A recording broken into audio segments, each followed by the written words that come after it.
তায়েফের সফরের সঙ্গী, তায়েফের সফরের একজন সাহাবী তার সাথে ছিলেন, তার নাম যায়েদ ইবনে হারেসা। যখন তায়েফবাসী নবীজিকে মারছিলেন, যায়েদ ইবনে হারেসা রাদিয়াল্লাহু আনহু তার বুক দিয়ে নবীকে জড়ায় ধরেছিলেন যে আমার গায়ে আঘাত লাগুক, তার গায়ে না লাগুক। এই সাহাবী যায়েদ ইবনে হারেসা রাদিয়াল্লাহু আনহু তাকে পতাকা দিয়ে বললেন, এই মোতার যুদ্ধের আমির হচ্ছে যায়েদ ইবনে হারেসা। যদি যায়েদ ইবনে হারেসা শহীদ হয় তাহলে পতাকা বহন করবে জাফর ইবনে আবি তালেব, আমার চাচাতো ভাই। কোন জাফর? যিনি আবিসিনিয়ায় গিয়েছিলেন মুসলিমদেরকে নিয়ে হিজরত করতে, মনে আছে? যিনি বাদশাহ নাজাশির সামনে কুরআন তেলাওয়াত করার, সূরা মারিয়াম তেলাওয়াত করার কারণে বাদশাহ নাজাশির চোখ দিয়ে দরদর করে পানি পড়তে শুরু করেছে।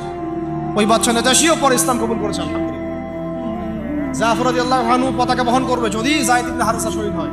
এরপরে যদি জাফরও শহীদ হয়, পতাকা বহন করবে আমার আরেক প্রিয় ভাজন সাহাবী আব্দুল্লাহ বিন রাওয়াহা রাদিয়াল্লাহু আনহু।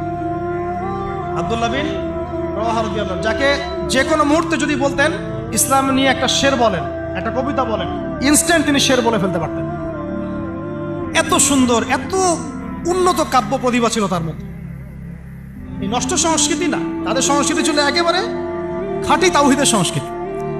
এমনকি কাবা তাওয়াফ করছেন তিনি, তখন কাবা তাওয়াফ করছেন বিদায় কাজা উমরা আদায় করার সময় নবীর সামনে সামনে তিনি ঘুরছেন এবং আবৃত্তি করছিলেন একটা কবিতা কাফেরদেরকে আঘাত করার জন্য। এই কাফেররা দেখো, তোমরা যাকে বের করে দিয়েছিলে তিনি আজকে সসম্মানে এখানে ঘুরতেছেন।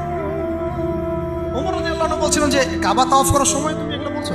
নবীজি বলেন ওকে ছেড়ে দাও, সে এমন বাক্য তিলাওয়াত করতেছে, মানে এমন বাক্য সে চয়ন করেছে যেগুলো কাফের অন্তরে বর্ষার চাইতেও বেশি বিদ্ধ হচ্ছে, তাকে বলতে দাও। এই হলো আব্দুল্লাহ বিন রাওয়াহা রাদিয়াল্লাহু আনহু, নবীজির অত্যন্ত প্রিয় ভাজন সাহাবী। আব্দুল্লাহ বিন রাওয়াহা যদি শহীদ হয় তাহলে তোমরা তোমাদের মধ্য থেকে একজনকে আমির নিযুক্ত করে নিও।